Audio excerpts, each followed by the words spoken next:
Kayo'y di ko inulila, babalik akong talaga, magdudulot ng ligaya. Hallelujah, hallelujah,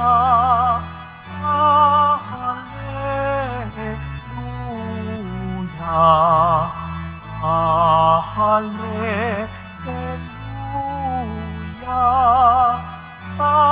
hallelujah.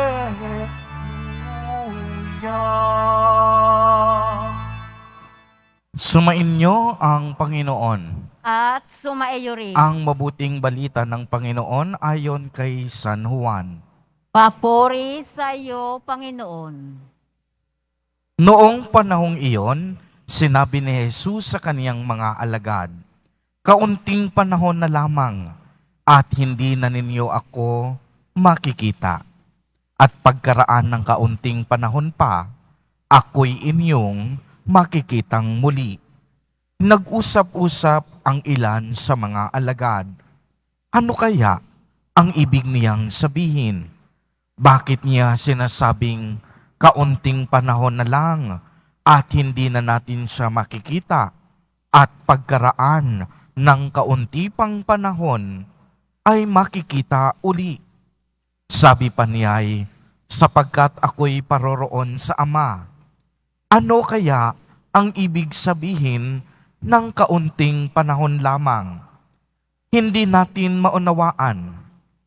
Naramdaman ni Jesus na ibig nilang magtanong, kaya't sinabi niya, "Nagtatanungan kayo tungkol sa sinabi kong kaunting panahon na lamang at hindi na ninyo ako makikita, at pagkaraan ng kaunting panahon, ako'y inyong makikitang uli.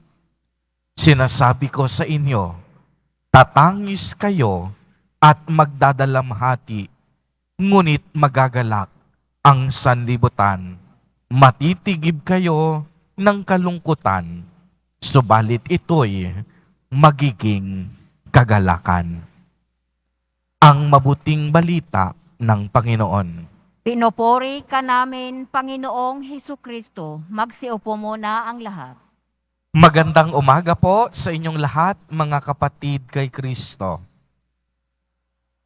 Sa lahat po ng ating mga taga-subaybay sa iba't ibang online platforms at sa lahat ng ating mga kadiboto sa iba't ibang panig ng Pilipinas at maging sa buong mundo kung saan tayo ay naaabot ngayon ng ating live streaming. Mapayapang umaga din po sa inyong lahat. Purihin at dakilain natin ang ating Panginoon, ang mahal na poong Jesus Nazareno.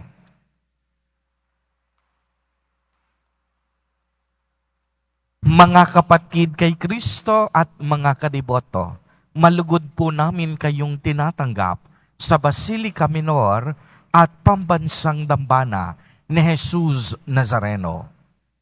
Narinig nating muli ang pahayag na pamamaalam ng ating mahal na poong Jesus Nazareno sa ating ebanghelyo.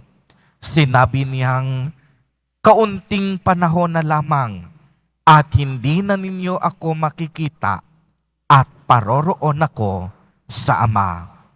At alam po ninyo, hindi agad ito maunawaan ng mga alagad.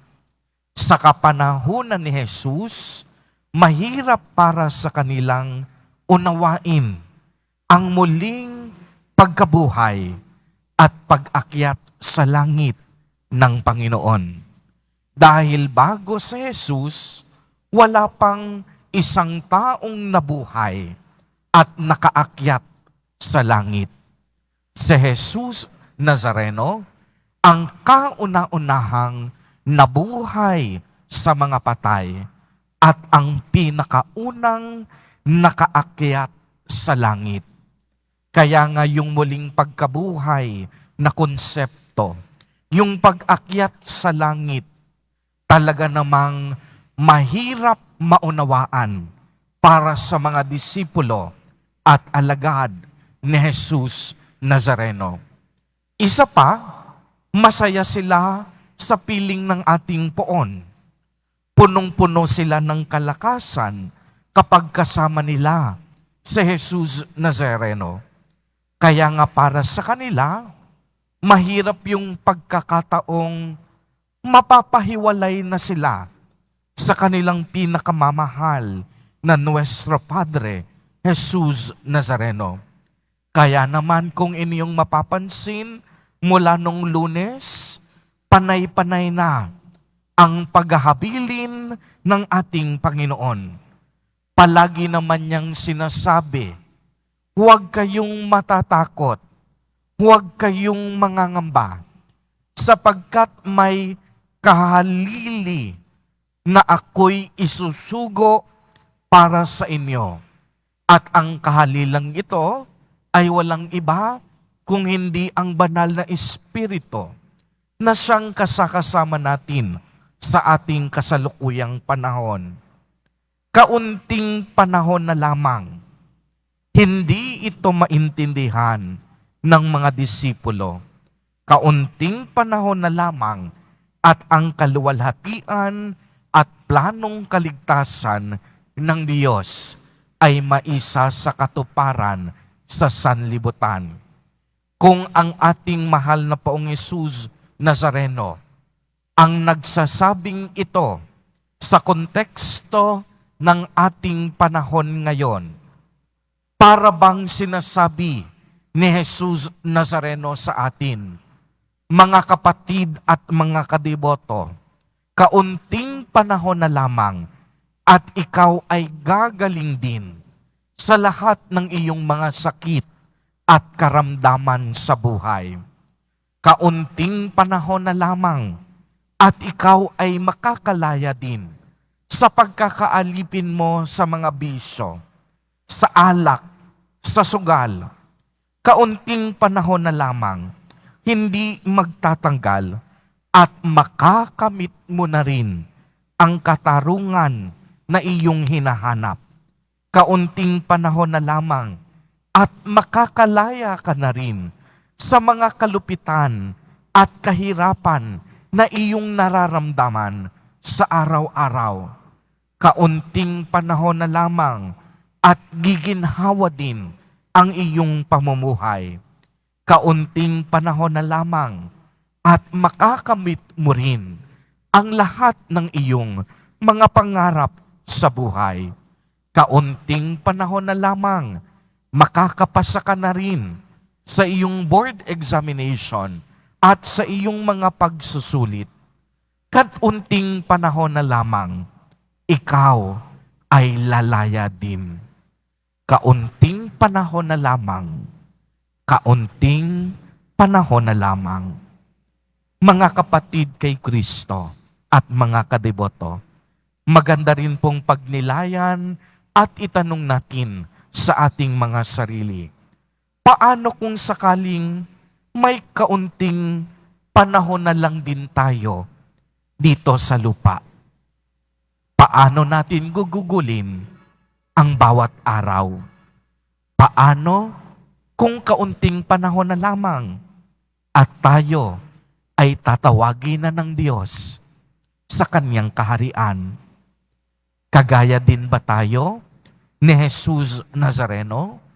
Nagugugulin ang bawat oras, ang bawat minuto, at ang bawat sandali na punong-puno ng pag-asa, pananampalataya, at pagmamahal. Mga kapatid kay Kristo, naway pahalagahan po natin ang bawat araw sa ating buhay. Naway ang bawat nating gagawin, maialay natin para sa higit na kaluwalhatian at ikakadakila ng ating Panginoon. Naway ang bawat sandali maging inspirasyon upang lalo tayong sumampalataya sa kapangyarihan at kabutihan ng Panginoon. Lagi po nating tatandaan, wag na wag po nating sasayangin ang bawat sandali ng ating buhay. Isuko at ialay natin ang lahat sa atin para kay Jesus Nazareno. Kaunting panahon na lamang. Amen. Purihin at dakilain natin ang ating Panginoon, ang mahal na poong Jesus Nazareno.